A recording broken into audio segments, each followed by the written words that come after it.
جیسا کہ ابو ہریرہ رضی اللہ عنہ بیان کرتے ہیں، رسول اللہ صلی اللہ علیہ وسلم نے فرمایا، روزہ گناہوں سے ڈھال ہے، لہٰذا جب تم میں سے کوئی روزے کی حالت میں ہو، کوئی یا بےہودہ کلامی نہ کرے اور نہ ہی چیخے چلائے۔ اگر کوئی دوسرا اس سے گالی گلوچ یا لڑائی کرے تو کہہ دے میں روزے سے ہوں، اس لیے میں تم سے گالی گلوچ یا لڑائی نہیں کروں گا۔ یہ بخاری اور مسلم کی حدیث کا مفہوم ہے۔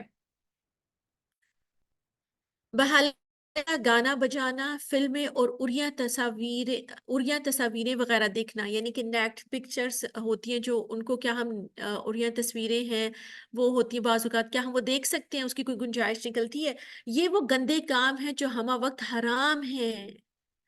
گانا سننا بھی، فلمیں وغیرہ دیکھنا جو آپ عموماً ٹی وی پہ یہ لگتی ہوتی ہیں یا بعض اوقات ہم موبائل یوز کر رہے ہوتے ہیں تو اس میں آ جاتی ہیں، تو ہمیں روزے بحالت روزہ ان گناہوں کے خطورت اور سنگینی مزید بڑھ جاتی ہے۔ دیکھیں یہ کام ویسے بھی حرام ہے، لیکن روزے کی حالت میں اور زیادہ ان کی سنگینی بڑھ جاتی ہے، کیونکہ یہ مبارک مہینہ ان جیسے برائیوں کو اور خبائث میں ملوث ہونے کا نہیں ہے، بلکہ یہ مبارک مہینہ کس چیز کا ہے کہ ہم اللہ سبحانہ وتعالیٰ سے توبہ و استغفار کریں اور نیکیوں میں سبقت لینے کا مہینہ ہے، تقوی اختیار کرنے کا مہینہ ہے، اپنے نامہ اعمال میں نیکیوں کو زیادہ سے زیادہ سمیٹ لینے کا مہینہ ہے۔ تو توبہ استغفار کر کے جو اپنے گناہ ہیں وہ اللہ سبحانہ وتعالیٰ سے معاف کروانے ہیں، اللہ نہ کرے ان میں اضافہ نہیں کرنا، ان کو بڑھانا نہیں ہے۔ ارشاد باری تعالیٰ ہے، اعوذ باللہ من الشیطان الرجیم، وَمِنَ النَّاسِ مَن يَشْتَرِي لَهْوَ الْحَدِيثِ لِيُضِلَّ عَن سَبِيلِ اللَّهِ بِغَيْرِ عِلْمٍ وَيَتَّخِذَهَا هُزُوًا أُولَئِكَ لَهُمْ عَذَابٌ مُّهِينٌ۔ سورہ لقمان کی آیت نمبر 6۔ اور بعض لوگ ایسے بھی ہیں جو لغو باتیں خریدتے ہیں تاکہ بے علمی کے ساتھ لوگوں کو اللہ کی راہ سے بہکائیں اور اسے ہنسی مذاق بنائیں، یہی وہ لوگ ہیں جن کے لیے رسوا کرنے والا عذاب ہے۔ عبداللہ بن مسعود رضی اللہ عنہ سے اس آیت کریمہ کے بارے میں پوچھا گیا تو انہوں نے قسم کھا کر کہا، اس آیت کریمہ میں لغو باتوں سے مراد گانا ہے۔ رسول اللہ صلی اللہ علیہ وسلم نے پیشین گوئی کرتے ہوئے فرمایا، یقیناً میری امت میں سے کچھ ایسے لوگ ہوں گے جو شرمگاہ یعنی زناکاری، ریشم، شراب اور گانے بجانے کو حلال ٹھہرائیں گے۔ یہ بخاری کی حدیث کا مفہوم ہے۔ اور آپ دیکھیں ابھی بعض اوقات ایسا ہوتا ہے نا کہ کچھ لوگ کہتے ہیں کہ یہ گانا بجانا بھی یہ تو حلال ہے، اور یہ آپ دیکھ رہے ہیں کہ یہ بخاری کی حدیث کا مفہوم آپ کے سامنے ہے کہ نبی کریم صلی اللہ علیہ وسلم نے فرمایا کہ میری امت میں کچھ ایسے لوگ ہوں گے کہ جو شرم کا یعنی کہ زناکاری کو، ریشم کو، شراب کو اور گانے بجانے کو حلال ٹھہرائیں گے۔ لیکن افسوس در افسوس، اتنی وعیدوں کے باوجود، یہ ساری احادیث، یہ سارے دلائل پڑھنے کے، سننے کے، دیکھنے کے باوجود بعض لوگ ان شیطانی کاموں میں لگے رہتے ہیں، یہاں تک کہ روزے کی حالت میں بھی ان شیطانی کاموں سے نہیں بچتے۔ ایسے ہی لوگوں کے بارے میں رسول اللہ صلی اللہ علیہ وسلم کا ارشاد ہے، بہت سے روزے دار ایسے ہیں کہ ان کو اپنے روزے سے بھوک کے سوا کچھ بھی نہیں ملتا، اور بہت سے قیام کرنے والے ایسے ہیں کہ ان کو اپنے قیام سے جاگنے کے سوا کچھ بھی نہیں ملتا۔ تو ان کو بھوک کے سوا کچھ نہیں ملا، جو لوگ ان باتوں سے، ان چیزوں سے باز نہیں آئے، اور اگر وہ راتوں کو قیام بھی کر رہے ہیں تو سوائے ان کو قیام کرنے میں ہم کیا کرتے ہیں؟ جاگتے ہیں، مشقت کرتے ہیں، قیام کر رہے ہوتے ہیں، تو ان کو سوائے جاگنے کے کچھ نہیں ملا، یعنی کہ قیام کرنے کا جو اجر و ثواب تھا نا وہ نہیں ملا۔ تو دیکھیے یہ ساری چیزیں ایک چین کی طرح ہیں، ایک دوسرے کے ساتھ کنیکٹڈ ہے، جیسے کہتے ہیں نا کہ ایک نیکی دوسری نیکی کو دعوت دیتی ہے۔ تو اس لیے ہمیں اپنی زندگی میں زیادہ سے زیادہ نیک اعمال کو شامل کرنا ہے، ذکر اذکار کو شامل کرنا ہے، قرآن کو سمجھنا ہے، تو تبھی ہم جو روزے کا صحیح مقصد ہے اس کو پا سکیں گے۔ اور اس کا بھی خیال رکھیے گا کہ صرف خود نہیں بچنا، ہم نے اپنے اہل و عیال کو بھی اس سے بچانا ہے۔ اس بات کو بھی دیکھیں کہ کہیں ہمارے بچے تو روزہ رکھ کے میوزک اور یہ ساری چیزوں میں تو نہیں لگے ہوئے، اس کا بھی خیال رکھیے گا۔ فضول باتیں اور بد زبانی کرنا، بحالت روزہ یعنی کہ روزے کی حالت میں فضول لا یعنی باتوں اور کاموں میں مشغول ہونا اور زبان کو بے لگام رکھ کر فحش باتیں کرنا، بد زبانی، گالی گلوچ کرنا، یہ سب حرام ہے۔ جیسے کہ رسول اللہ صلی اللہ علیہ وسلم نے فرمایا، روزہ کھانا پینا چھوڑنے کا نام نہیں بلکہ لو کاموں اور باتوں اور بد زبانی سے بچنے کا نام روزہ ہے۔ تو روزہ کس کا نام ہے کہ آپ نے لو کاموں سے اور باتوں سے بد زبانی سے بچنا ہے۔ فضول باتیں نہیں کرنی، بل فضول باتیں کرنے کی بجائے ذکر کریے، بد زبانی نہیں کرنی، بد اخلاقی نہیں کرنی۔ اور اگر کوئی فرض کریے، اب یہ بھی سوال آ سکتے ہیں نا ذہن میں کہ بعض اوقات ہم تو کسی سے بد زبانی یا بد اخلاقی نہیں کر رہے، لیکن کوئی دوسرا ہمارے ساتھ آ کے بد اخلاقی کرے، تو اگر کوئی دوسرا آپ کے ساتھ کرتا ہے تو پھر آپ نے کیا کرنا ہے کہ میں روزے سے ہوں، اس بات کو آپ نے یاد رکھتے ہیں، اس کی بات کا بد اخلاقی کا یا بد زبانی کا جواب آپ نے اسی بد اخلاقی یا بد زبانی کے ساتھ نہیں دینا۔ جو روزہ دار اپنی شہوت پر قابو نہ رکھتا ہو اس کے لیے بیوی سے بغلگیر ہونا یا بوسہ لینا جائز نہیں۔ یعنی کہ اگر کسی کو اپنی جذبات پر کنٹرول نہیں ہے، اس کو لگتا ہے کہ وہ بہک سکتا ہے، تو اس کو اپنی بیوی کو حق کرنا یا کس کرنا وہ پھر اس کے لیے بہتر ہے کہ وہ نہ کرے، جائز نہیں ہے پھر اس کے لیے، اگر اس کو لگتا ہے کہ وہ کنٹرول نہیں کر پائے گا تو۔ روزے کی حالت میں کلی کرتے وقت ناک میں اس طرح پانی ڈالنا جائز نہیں کہ حلق تک پہنچنے کا خدشہ ہو۔ حضرت لقیط بن صبرہ اپنے باپ رضی اللہ عنہ سے روایت کرتے ہیں کہ میں نے کہا یا رسول اللہ صلی اللہ علیہ وسلم وضو کے بارے میں مجھے کچھ بتائیے۔ نبی اکرم صلی اللہ علیہ وسلم نے فرمایا وضو پورا کرو، انگلیوں کے درمیان خلال کرو اور ناک میں اچھی طرح پانی ڈالو، لیکن اگر روزہ ہو تو پھر ایسا نہ کرو، یعنی کہ روزے کی حالت میں پھر آپ نے خیال رکھنا ہے۔ روزے کو فاسد کرنے والے یا توڑنے والے کون سے کام ہیں؟ قصدن یعنی کہ جان بوجھ کر کیا کرنے سے روزہ ٹوٹ جاتا ہے، یعنی کہ وامٹنگ کرنے سے، اگر آپ نے جان بوجھ کے وامٹنگ کی ہے تو اسے روزہ ٹوٹ جائے گا اور اس پر قضا واجب ہے کہ آپ نے پھر اگر آپ نے روزہ توڑا ہے، جان بوجھ کے وامٹ کیا ہے تو پھر آپ نے روزہ رکھنا ہے، واجب ہے یہ۔ خود بخود اگر وامٹنگ آ جاتی ہے تو اس سے روزہ نہیں ٹوٹتا۔ حضرت ابو ہریرہ رضی اللہ عنہ کہتے ہیں رسول اللہ صلی اللہ علیہ وسلم نے فرمایا جس روزہ دار کو خود بخود کہہ آئے یعنی کہ وامٹنگ ہو اس پر قضا نہیں ہے، البتہ جو روزہ دار قصدن یعنی کہ جان بوجھ کر وامٹنگ لائے کہہ لائے وہ قضا روزہ رکھے۔ اسے ابو داؤد اور ابن ماجہ نے روایت کیا ہے۔ قصدن یعنی کہ جان بوجھ کر کہہ کرنے سے روزہ ٹوٹ جاتا ہے اور اس پر قضا واجب ہے۔ روزے کے دوران جمع کرنے سے روزہ باطل ہو جاتا ہے اور اس پر کفارہ بھی ہے اور قضا بھی۔ تو روزے کے دوران جمع کرنا کیا ہے؟ جیسے میں نے آپ کو بتایا انٹرکورس کرنا، اگر کسی نے روزے کی حالت میں انٹرکورس کیا تو اس سے اس کا روزہ باطل ہو جائے گا اور اس پر کفارہ بھی ہے اور قضا بھی ہے، یعنی کہ وہ کفارہ بھی دے گا اور قضا بھی کرے گا۔ اب ہم دیکھتے ہیں کہ روزے کا کفارہ کیا ہے۔ روزے کا کفارہ ایک غلام آزاد کرنا ہے، یا 2 ماہ کے مسلسل روزے رکھنا، یا 60 محتاجوں کا کھانا کھلانا ہے۔ حضرت ابو ہریرہ رضی اللہ عنہ سے روایت ہے کہ ہم نبی اکرم صلی اللہ علیہ وسلم کے پاس بیٹھے تھے کہ ایک صحابی آئے اور کہنے لگے یا رسول اللہ صلی اللہ علیہ وسلم میں ہلاک ہو گیا۔ نبی اکرم صلی اللہ علیہ وسلم نے پوچھا کیا بات ہے؟ اس نے کہا میں روزے کی حالت میں بیوی سے صحبت کر بیٹھا ہوں، یعنی کہ اس کے ساتھ انٹرکورس کر لیا انہوں نے۔ رسول اللہ صلی اللہ علیہ وسلم نے پوچھا کیا تو ایک غلام آزاد کر سکتا ہے؟ اس نے کہا نہیں۔ نبی اکرم صلی اللہ علیہ وسلم نے پھر دریافت کیا کیا 2 ماہ کے مسلسل روزے رکھ سکتے ہو؟ یعنی کہ 2 مہینے کے مسلسل آپ نے روزے رکھنے ہیں، وہ رکھ سکتے ہو؟ اس نے عرض کیا نہیں، روزے بھی نہیں رکھ سکتا۔ نبی اکرم صلی اللہ علیہ وسلم نے پھر پوچھا کیا 60 مسکینوں کو کھانا کھلا سکتے ہو؟ یعنی کہ 60 مسکین جو ہیں کیا تم ان کو کھانا کھلا سکتے ہو؟ اس نے عرض کیا نہیں۔ نبی اکرم صلی اللہ علیہ وسلم نے فرمایا اچھا بیٹھ جاؤ۔ نبی اکرم صلی اللہ علیہ وسلم تھوڑی دیر رکے، ہم ابھی اسی حالت میں بیٹھے تھے کہ نبی اکرم صلی اللہ علیہ وسلم کی خدمت میں ایک کھجور کا عرق لایا گیا۔ عرق بڑے ٹوکرے کو کہا جاتا ہے۔ نبی اکرم صلی اللہ علیہ وسلم نے فرمایا مسئلہ پوچھنے والا کہاں ہے؟ اس نے عرض کیا میں حاضر ہوں۔ نبی اکرم صلی اللہ علیہ وسلم نے فرمایا یہ کھجوریں لے جا اور صدقہ کر دے۔ اس نے عرض کیا یا رسول اللہ صلی اللہ علیہ وسلم کیا صدقہ اپنے سے زیادہ محتاج لوگوں کو دوں؟ واللہ مدینے کی ساری آبادی میں کوئی گھر میرے گھر سے زیادہ محتاج نہیں۔ رسول اللہ صلی اللہ علیہ وسلم ہنس دیے، یہاں تک کہ نبی اکرم صلی اللہ علیہ وسلم کی داڑھیں نظر آنے لگی۔ نبی اکرم نے فرمایا اچھا جاؤ اپنے گھر والوں کو ہی کھلا دو۔ اسے بخاری اور مسلم نے روایت کیا ہے۔ تو دیکھیے یہ اسلام کا حسن ہے نا، کہ انسانی کمزوری ہمیں یہاں سے پتہ چل رہی ہے کہ اگر ایسا ہو جائے تو کیا کرنا ہے آپ نے قضا بھی رکھنی ہے اور کفارہ بھی ادا کرنا ہے۔ اب اگر کوئی بیمار ہے، کوئی معذور ہے، اب وہ 60 مسکینوں کو کھانا نہیں کھلا سکتا، اس کے پاس اتنی استطاعت ہی نہیں ہے، وہ افورڈ نہیں کر سکتا، تو پھر وہ کیا کرے گا؟ پھر اور اگر فرض کریے تو اس کو چاہیے کہ وہ صدقہ کرے۔ تو اب اگر اس کی اتنی استطاعت بھی نہیں ہے کہ وہ کسی کو صدقہ ہی کر سکے، تو پھر جو مالدار لوگ ہیں نا، پھر وہ اس کو کچھ نہ کچھ مال دیں گے، تو وہ پھر اس سے دوسروں کو صدقہ کر دے گا۔ اور اگر نہیں ہے، اگر فرض کریں مالدار اس کو صدقہ نہیں کرے، تو پھر وہی وہ اپنا توبہ استغفار کرے گا۔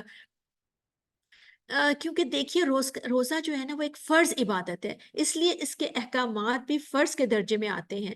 ان سب کے پیچھے وجہ کیا ہے کہ دیکھیے چاہے وہ غریب انسان تھا، کھانے کو نہیں، اس کو پھر بھی پراپر اس کو کھانے کو پراپر نہیں مل رہا، بہت کمزور غریب ہو گیا ہوا ہے، لیکن ظاہر ہے کیونکہ وہ اس کے پاس کھانے کو نہیں ہے، غریب انسان ہے، استطاعت نہیں ہے، تو وہ 2 مہینے کے روزے بھی نہیں رکھ سکتا۔ اور جب ظاہر اتنی استطاعت نہیں ہے تو وہ 60 مسکینوں کو کھانا بھی نہیں کھلا سکتا، تو پھر ایسی صورت میں وہ کیا کرے گا کہ وہ پھر اتنی استطاعت بھی نہیں، تو وہ پھر کفارہ صدقہ دے گا۔ تو صدقہ پھر جو بھی جتنی بھی استطاعت ہو، دیکھیں یہاں پہ یہ بھی نہیں کہا گیا کہ اتنا دو، زیادہ کم، ظاہر ہے صدقہ آپ نے اتنا ہی کرنا ہے جتنی آپ کی استطاعت ہے، تو جتنی اس کی استطاعت ہے اس حساب سے وہ صدقہ کر دے گا اور استغفار کرے گا۔ تو دوسروں کو چاہیے کہ اگر فرض کریں اس کے پاس بالکل ہی کچھ نہیں ہے، تو پھر دوسروں کو چاہیے کہ اس کی مدد کریں تاکہ وہ اپنا کفارہ ادا کر سکے۔ تو دیکھیں جیسے نبی کریم صلی اللہ علیہ وسلم کے پاس بھی کھجوریں آئی تھیں، تو وہ پھر انہوں نے، وہ سب سے زیادہ فقیر تھا تو اسی کو دے دیا تھا کہ وہ اپنے اس مال کو لے جائے، اور وہ کفارے کا مال پھر اسی کو دے دیا گیا تھا کیونکہ وہ حقدار تھا۔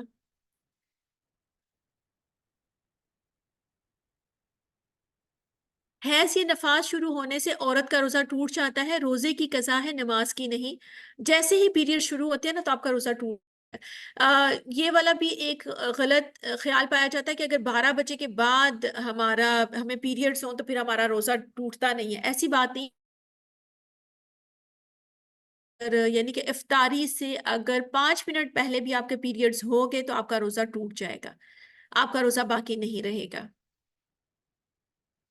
تو اگر افطاری سے 5 منٹ پہلے بھی آپ کو پیریڈز ہو گئے تو آپ کا روزہ ٹوٹ جائے گا، پھر آپ کچھ بھی کھا پی بھی سکتے ہیں اور وہ سب ہے، آپ کا روزہ نہیں ہوگا، اس روزے کی آپ نے قضا دینی ہے، یہ آپ ضرور یاد رکھیے گا۔ جیسے ہی ہمارے پیریڈ سٹارٹ ہوتے ہیں ہمارا روزہ ٹوٹ جاتا ہے، اور اس روزے کی پھر قضا ہے وہ بعد میں آپ نے رکھنا ہے، اس کی نماز نہیں ہے۔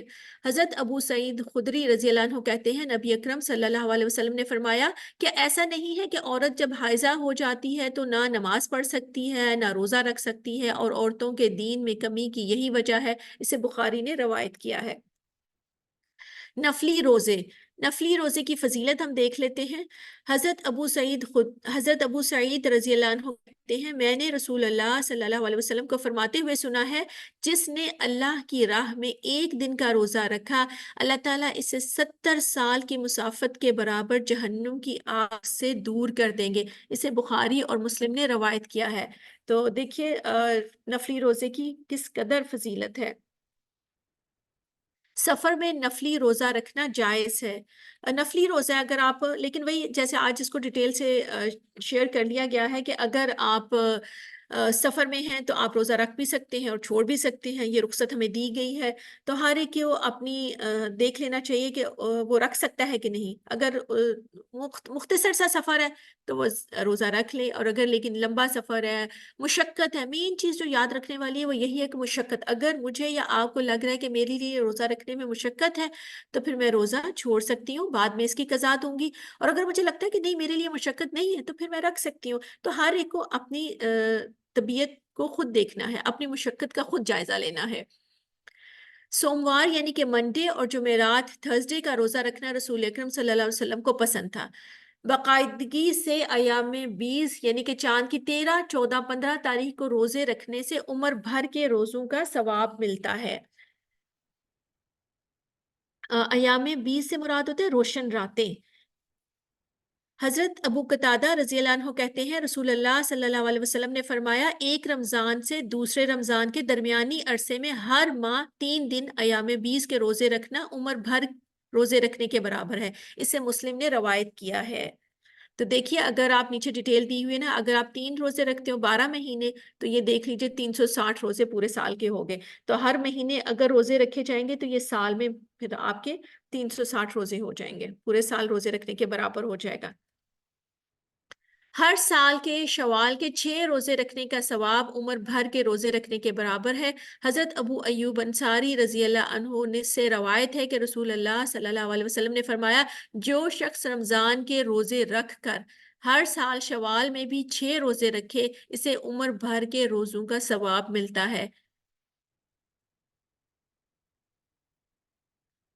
رسول اکرم صلی اللہ علیہ وسلم شعبان کے مہینے میں باقی سب مہینوں سے زیادہ روزے رکھتے تھے۔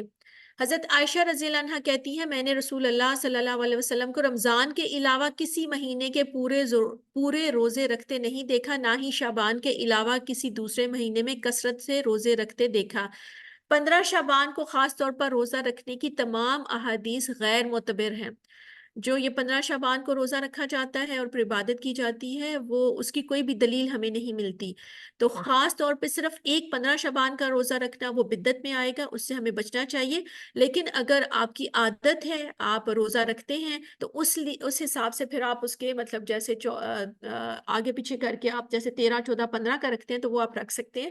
لیکن خاص طور پہ صرف ایک روزہ رکھنا 15 شعبان کا، اس کو آپ نے نہیں اختیار کرنا، اس سے بچنا ہے، وہ ورنہ بدعت میں جائے گا۔ زیادہ سے زیادہ جو چیز صحیح احادیث سے ثابت ہے وہ یہ کہ اس مہینے میں رسول اکرم صلی اللہ علیہ وسلم کثرت سے روزے رکھتے تھے۔ 15 شعبان کے بارے میں جو بات ہمیں پتہ چلتی ہے صحیح احادیث سے، وہ یہی ہے کہ نبی اکرم صلی اللہ علیہ وسلم کثرت سے اس میں روزے رکھتے تھے، اور یہ عمل ہے جو ہمیں بھی کرنا چاہیے، جو ہمیں اختیار کرنا چاہیے۔ اور اس کے علاوہ کیا شعبان کے آخری ایام میں روزہ رکھ سکتے ہیں کہ نہیں؟ کیا نصف شعبان کے بعد روزے نہیں رکھنے چاہیے؟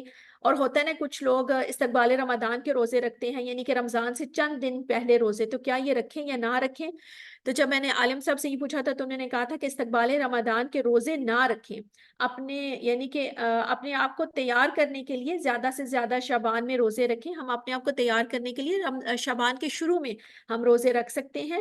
اگر کسی کا لیکن معمول ہے نا کہ وہ زیادہ روزے رکھتا ہے، کسی کا معمول ہے کہ وہ زیادہ روزے رکھتا ہے، کثرت سے روزے رکھتا ہے، تو پھر وہ روزے رکھ سکتا ہے، وہ شعبان کے آخری حصے کو بھی پھر اپنے لیے مخصوص کر سکتا ہے، یعنی کہ وہ آگے تک بھی رمضان شعبان کے آخر تک بھی روزہ رکھ سکتا ہے۔ لیکن اگر کسی کا معمول نہیں ہے تو وہ استقبال رمضان کے طور پہ پھر وہ روزے نہ رکھے تو وہ بہتر ہے۔ لیکن اگر کسی کا معمول ہے کہ وہ دیگر مہینوں میں بھی زیادہ روزے رکھتا تھا تو وہ پھر روزے رکھ سکتا ہے، اس کو اجازت ہے۔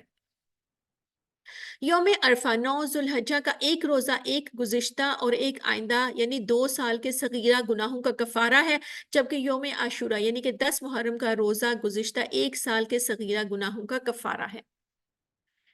صرف 10 محرم کا روزہ رکھنا مکروہ ہے، صرف عاشورہ یعنی کہ 10 محرم کا روزہ رکھنا مکروہ ہے۔ 9 اور 10 محرم کا یا 10 اور 11 محرم 2 دن کے روزے رکھنے چاہیے۔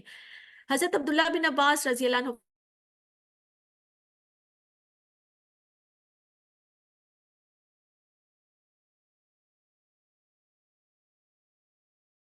یہود و نصارہ کے نزدیک بڑی عظمت کا دن ہے۔ آپ صلی اللہ علیہ وسلم نے فرمایا، اچھا آئندہ سال ہم انشاءاللہ 10 محرم کے ساتھ 9 محرم کا روزہ بھی رکھیں گے، لیکن آئندہ سال آنے سے پہلے ہی رسول اللہ صلی اللہ علیہ وسلم اس دنیا سے رخصت ہو گئے، اسے مسلم نے روایت کیا ہے۔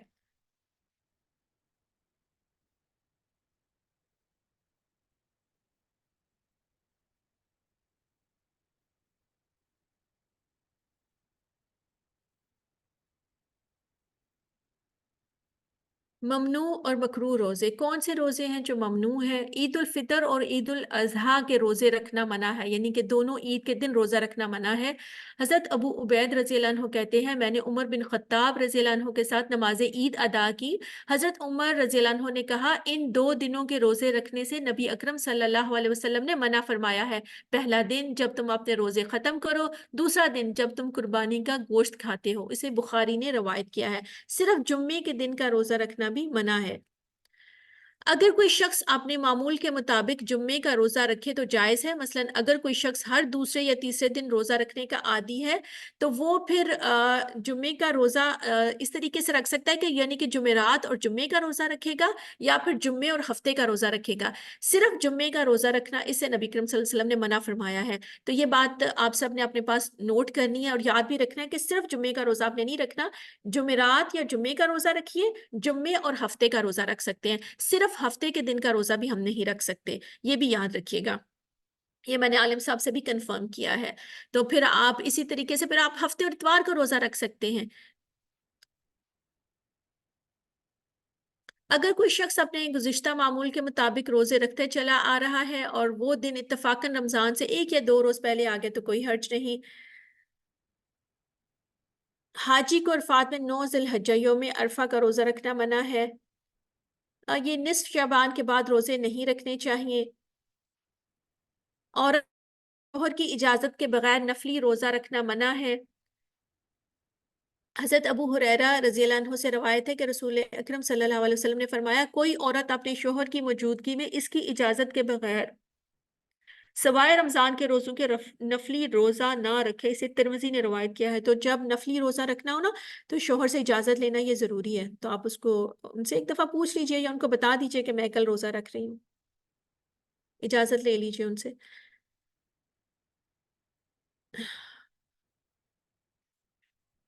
صرف ہفتے کے دن کا روزہ رکھنا بھی مکروہ ہے۔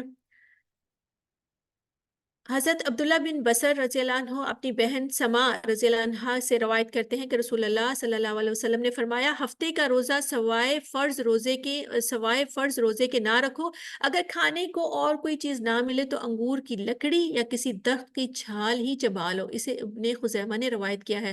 ہفتہ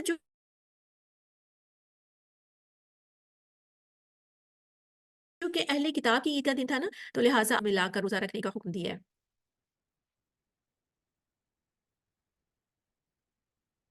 صرف ماہ رجب میں روزے رکھنا، صرف ماہ رجب کا روزہ رکھنا مکروہ ہے، اس لیے کہ یہ جاہلیت کا شعار ہے اور اہل جاہلیت اس مہینے کی عزت و توقیر کرتے تھے۔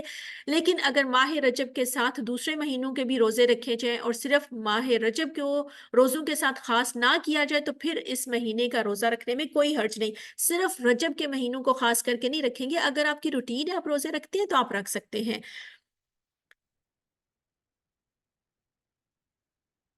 حافظ ابن رجب رحم اللہ فرماتے ہیں، خصوصی طور پر ماہ رجب کے روزوں کی فضیلت سے متعلق رسول اللہ صلی اللہ علیہ وسلم اور آپ کے صحابہ سے کوئی چیز وارد نہیں۔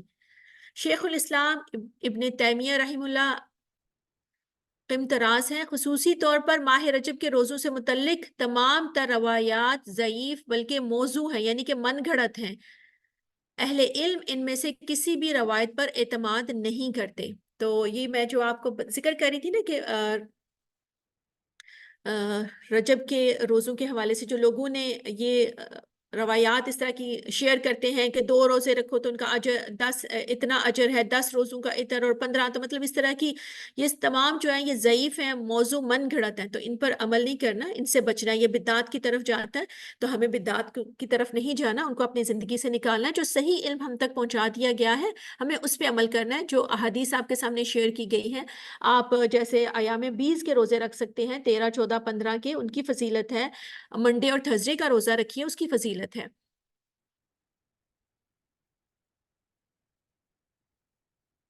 سبحانک اللہم و بحمدک، اشہد ان لا الہ الا انت، استغفرک و اتوب الیک۔